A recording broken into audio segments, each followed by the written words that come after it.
प्राचीन भारतीय महाकाव्य रामायण का रहस्यमय और बहुआयामी प्रतिपक्षी रावण जटिलता और विवादों में घिरा हुआ एक चरित्र है। ऋषि विश्रवा और राक्षसी कैकसी के घर जन्मे रावण का जीवन चरम स्थितियों में से एक था। एक बच्चे के रूप में रावण ने असाधारण बुद्धि और कौशल का प्रदर्शन किया और अपने पिता की प्रशंसा अर्जित की। उन्होंने शास्त्रों के अध्ययन में गहराई से अध्ययन किया, वेदों और विभिन्न अन्य ग्रंथों पर महारत हासिल की। हालांकि यह प्रतिभा जल्द ही सत्ता के लिए उनकी अतृप्त इच्छा और अधिकार की भावना पर हावी हो गई, जो उनके भाग्य को आकार देगी।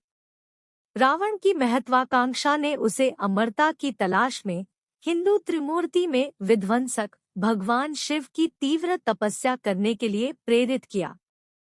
उनकी भक्ति इतनी अटूट थी कि इससे भगवान शिव प्रसन्न हुए, जिन्होंने उन्हें अपार शक्ति तो दी लेकिन अमरता का उपहार नहीं दिया।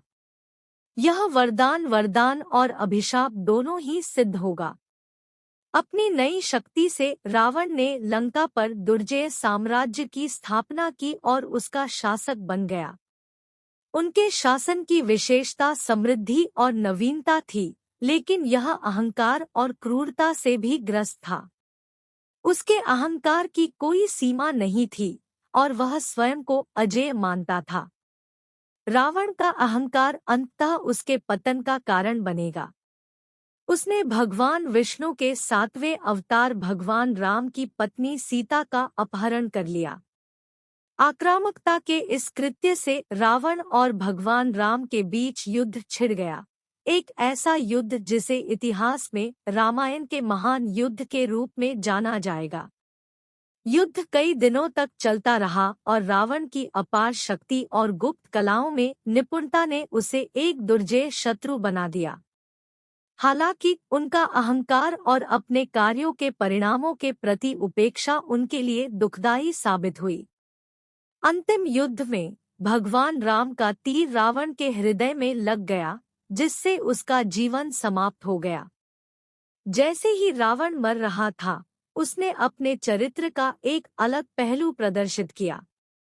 वह केवल बुराई का अवतार नहीं था, वह आत्मनिरीक्षण और यहाँ तक कि पछतावे के क्षणों वाला एक जटिल व्यक्ति था।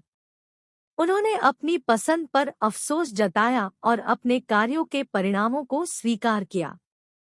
रावण की कहानी एक चेतावनी देने वाली कहानी के रूप में काम करती है, जो हमें अनियंत्रित महत्वाकांक्षा, अहंकार और किसी के कार्यों के परिणामों के खतरों की याद दिलाती है। वह एक प्रतिभाशाली विद्वान, भगवान शिव के समर्पित अनुयायी और एक शक्तिशाली शासक थे, फिर भी उनकी खामियां अंततः उनके पतन का कारण बनी। रामायण की कुछ व्याख्याओं में रावण के चरित्र की अधिक गहराई से खोज की गई है, उसके आंतरिक संघर्षों और उसके व्यक्तित्व की जटिलताओं पर प्रकाश डाला गया है।